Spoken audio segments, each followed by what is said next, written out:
child and my friends would fall and cut themselves, I'd take blood from their wound. We have 800 hours of daytime footage of UFOs, anywhere from 1 to 100 per day. There were more events predicted for our future that Nostradamus wanted us to be aware of.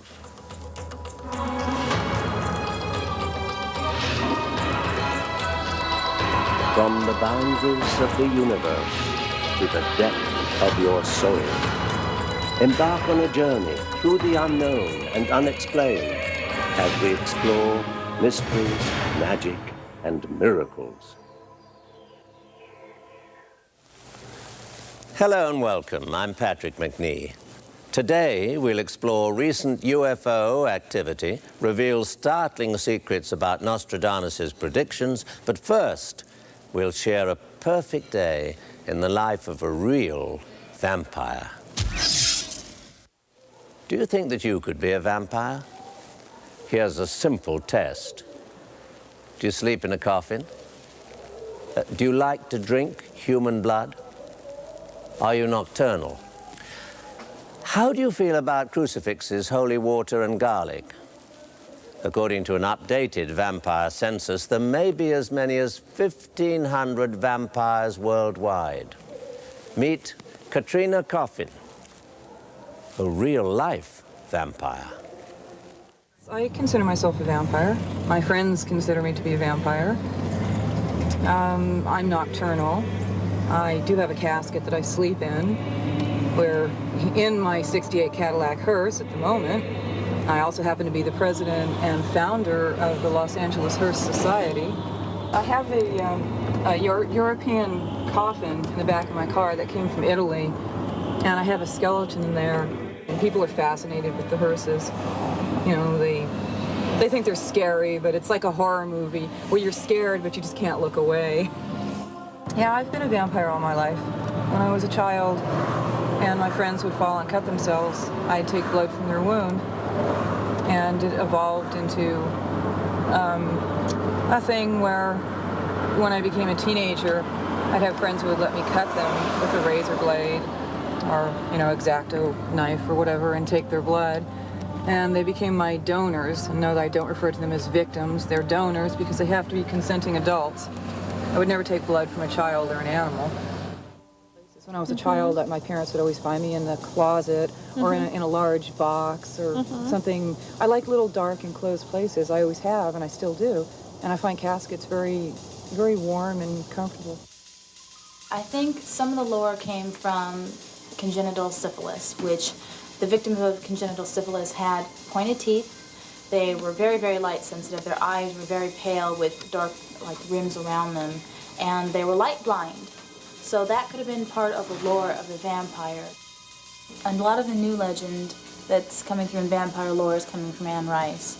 The vampires that are very seductive, that are still pretty human, that are not these creeping, crawling, dead things. The love, the sex, the drama, that's all the Anne Rice stuff. Oh, I love horror movies. I've been watching horror movies ever since I was a child. I grew up with all the old Bela Lugosi vampire movies and Christopher Lee and all the Dracula Hammer films. I love horror movies. I've always been nocturnal, so when I was a kid, instead of being asleep when I was supposed to be, I was up all night watching the old black and white horror movies. No, I never thought I would. Not even in my most wildest dreams did I ever think I would live next door to a vampire. Yes, all my friends and neighbors know. It's nothing I hide. I don't feel I'm doing anything wrong. Well, most neighbors would naturally ask another neighbor, may I borrow a cup of sugar or a cup of flour? And of course, in her case, I mean, she never bothers me or says, well, you know, you might have to borrow a cup of blood, right? I mean. And nowadays, I have donors, and I use a medical scalpel, and I take blood from them. And I take it directly from the wound because blood cools and coagulates very quickly. And once it's hit the air and cooled off, I don't enjoy it anymore. So it has to be fresh, warm, flowing, living blood. I have told some of my friends. Well, they think it's weird. They think I should get out immediately. And they think that my life's in danger. was telling her a story about when I had someone with me that we had seen Interview with the Vampire, and I was trying to keep myself off of this person, so I got some raw liver, heated it up in the microwave to about room temperature, or body temperature actually, and yeah, about body temperature, and ate it, so I didn't have the urge to cut into this person that I was sitting with. Or you get some rare steak. That's always good, and it's still bleeding. Mm-hmm. There's an intimacy to the way I take blood because it comes directly from the wound. And I have to be in physical contact with the person. And I have no sexual contact because sexually I'm celibate. So when I take blood, it's very intimate, and my donors also enjoy it. And I have no fear of death. And I like cemeteries. They're very peaceful and quiet and pretty. And I just enjoy, you know, hanging out at them.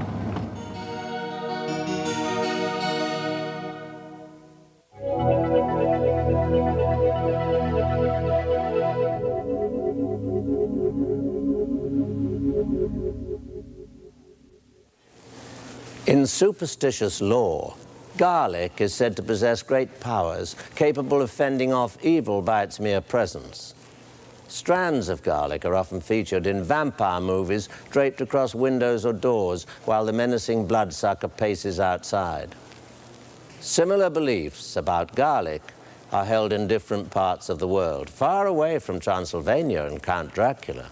In France, cloves of garlic are roasted on Midsummer's Eve and given to rural families for protection. In the Far East, garlic is thought to have the ability to bring back lost souls, and it's used in religious ceremonies. The search for unidentified flying objects is one of the most popular pursuits of our time. There are more reports of UFO activity today than ever before. Are we alone in the universe? Have other beings visited our Earth? And has the government hidden the truth from us? The interest in the subject keeps growing. We went to Bob Brown's 4th Annual International UFO Congress. One of the questions asked was, is the government covering up what they know about ETs and UFOs? The governments have got their ways of keeping their secrets, as many secrets they've been keeping for years and years and years, which the public probably will never ever find about. They've got their ways of suppressing people, but I think the biggest thing they ever did was create the aura of ridicule around the subject. It was a wonderfully orchestrated thing where people who lived in worked in responsible positions and this kind of thing, because of the ridicule syndrome that went with this thing, they were in imminent danger of being branded lunatics and losing their positions. Anybody who talked about the subject was branded an idiot. But of course that only went for so long, and after many, many more people started to have encounters and experiences, sooner or later this thing was going to surface, and that's precisely what it's doing at this moment in time. I was fortunate a number of years ago to have a cosmic top secret clearance when I was at SHAPE NATO. That clearance allowed me access to the SHAPE NATO study that they did from 1961 to 1964. And at the completion of that 3-year study, they concluded that we were not alone, we'd probably never been alone, that we were being visited, surveyed, studied, or some program of some kind was underway by several, and I want to repeat, several high-technology extraterrestrial civilizations. The impact of that alone on me was kind of earth-shaking. They determined as a result of their 3-year study that there did not appear to be a military threat involved, which was basically the primary purpose of the study itself in the first place. Daniel Sheehan is the well-respected lawyer who broke the Karen Silkwood case and exposed the Iran-Contra scandal to Congress. He told us that President Carter asked Marcia Smith, head of the Science and Technology Division of the U.S. Congress Research Office, to find out about UFOs. She began to prepare the data, was given access to both unclassified and some classified data to prepare her report. And it was on the basis of this analysis that she did and supervised out of the Congressional Research Office that she came to the official conclusion that there was from 1 to 2 other intelligent, highly developed civilizations within our galaxy, other than our planet. Now, that was a fairly extraordinary finding, but it exists on the record as an official finding of the Congressional Research Office, and it was communicated to the Congress and then to the President. At that point, nothing more was done to release the information officially to the American public. But the public's not buying. Jose Escamilla shoots video of UFOs 10 hours a day, every day. He sees them at Midway, a small community close to Roswell, New Mexico. We recently captured a V formation of about 32 huge, 50-foot in diameter dome objects that are flying in formation. And beyond a doubt, they're not geese. There's nothing that suggests a neck or wing flutter. We have 800 hours of daytime footage of UFOs, anywhere from 1 to 100 per day. And for that to happen so blatantly and in broad daylight, I think that's definitely something behind it. What I consider to be profound is when you see something in the sky that is of extraordinary proportions and is sitting there, and it's circular, and it's just sitting there. You think it's a balloon, but then you look at it and it starts gliding, you know? And then you see other things just flashing by at extreme speeds. And you're saying, are my eyes playing with me, or do I get sky blind, or what is that? And this thing just moves and glides effortlessly. And then when you go back and see it on tape and you go freeze frame and you see hundreds of other objects around that you didn't see with the naked eye, that's very profound to me.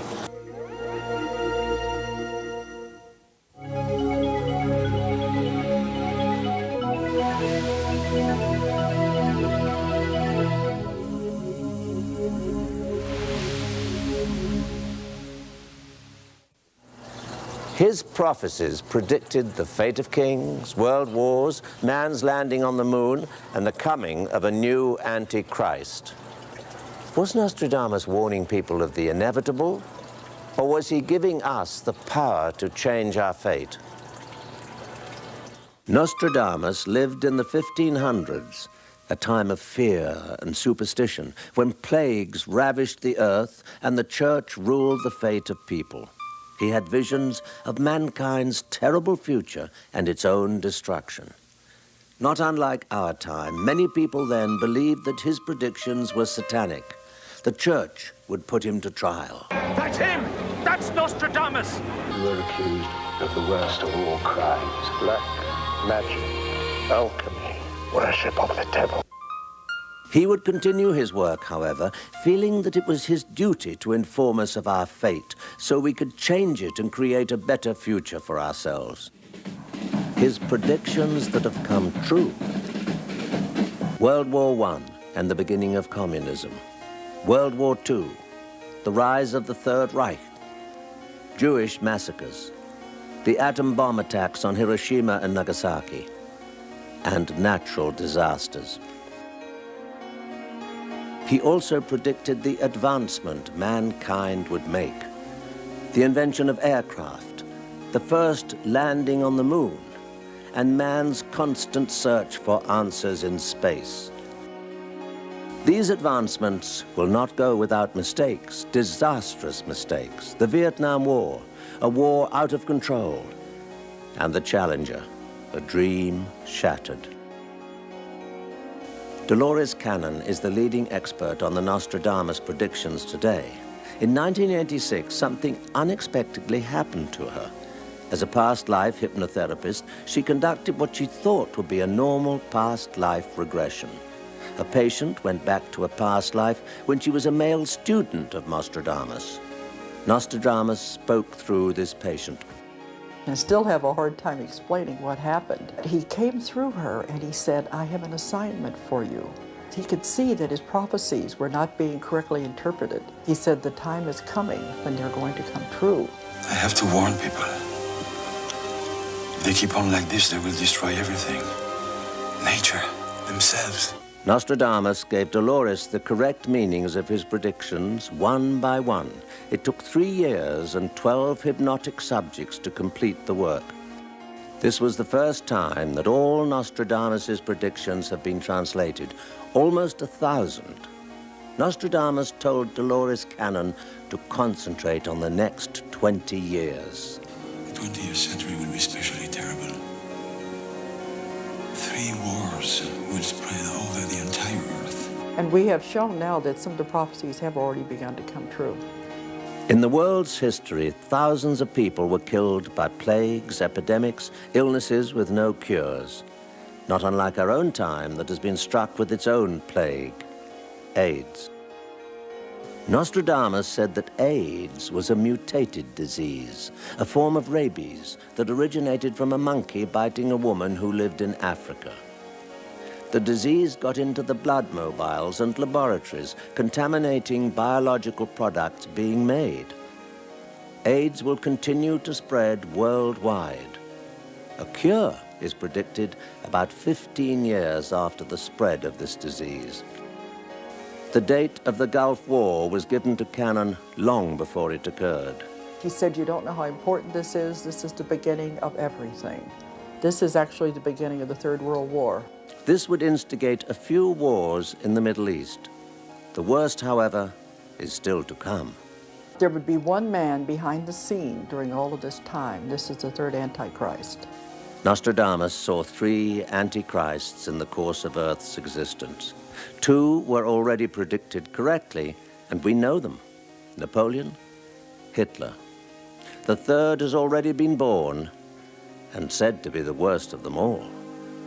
Nostradamus wanted our time period to know about the third Antichrist, so something could be done to stop him. This last Antichrist is the same entity referred to in the book of Revelation as the beast with the number 666. Nostradamus gave Dolores Cannon a detailed description of the third Antichrist and even a sketch drawing of him through the help of an artist. He was born on February the 4th, 1962, in Jerusalem. In 1987, he was a student at an Egyptian college specializing in computers, business, and philosophy. Presently, he is in the background of everything that is happening in the Middle East. He is described by Nostradamus as an extremely handsome man with tremendous charisma.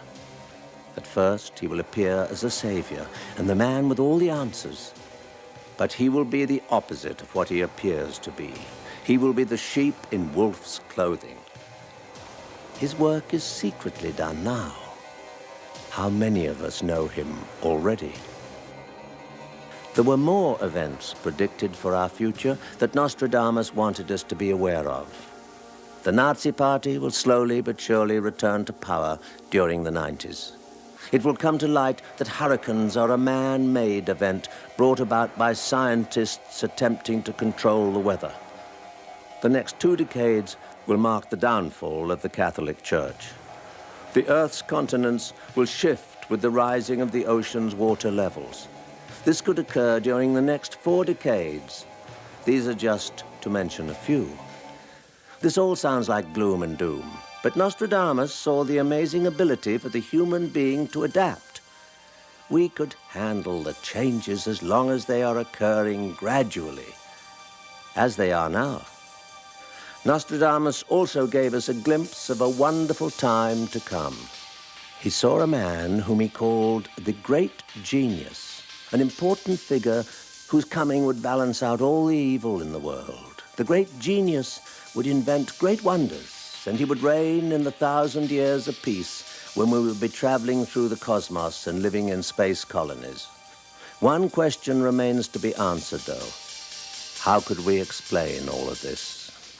I want to bring out a very important point that really shakes people up. In my work with him, he was most emphatic by saying, you are not speaking to the dead when we are communicating. It's the concept of simultaneous time, that there is no time. We look upon Nostradamus as a mystery, but as facts prove, he was an extraordinary human being with an extraordinary talent. Could we prepare ourselves for Armageddon? Nostradamus saw the end of the world, but he said it's so far in the future you don't need to worry about it. Cannon merely sees herself as a reporter with only the well-being of mankind at heart. Nostradamus said that people underestimate the power of their own minds. He said that it is up to us to change the world's fate and create a better future for ourselves. How could we possibly ignore this?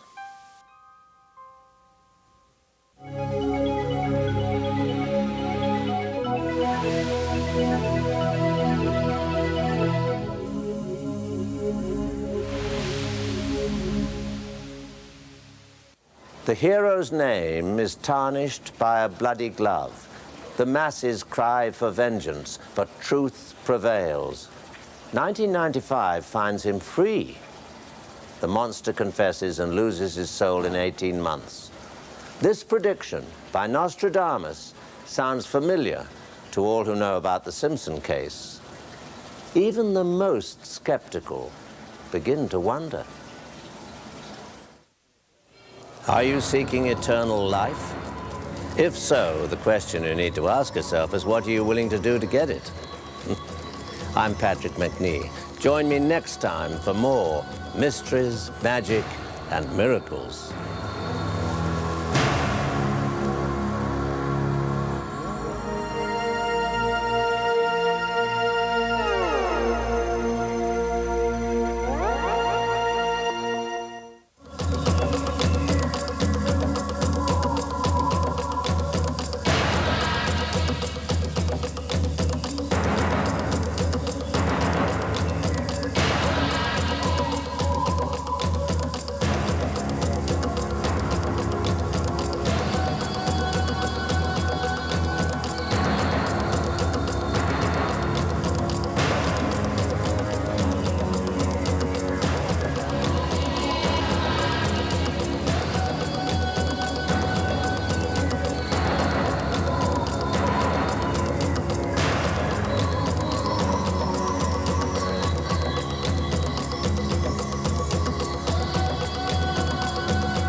When I was a child and my friends would fall and cut themselves, I'd take blood from their wound. We have 800 hours of daytime footage of UFOs, anywhere from 1 to 100 per day.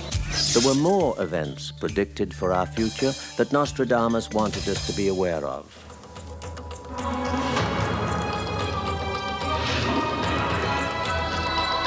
From the boundaries of the universe to the depth of your soul, embark on a journey through the unknown and unexplained as we explore mysteries, magic, and miracles.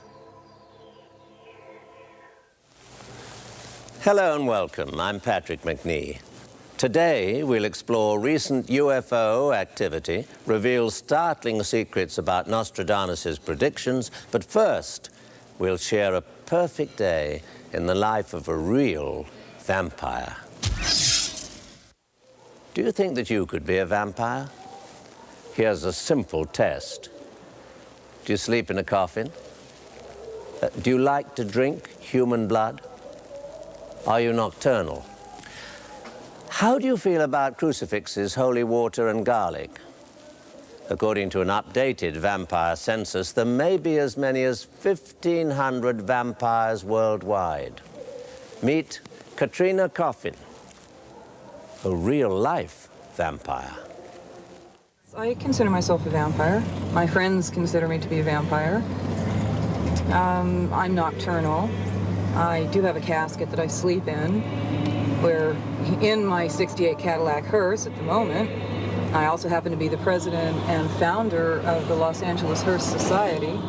I have a European coffin in the back of my car that came from Italy, and I have a skeleton in there. And people are fascinated with the hearses. You know, they think they're scary, but it's like a horror movie.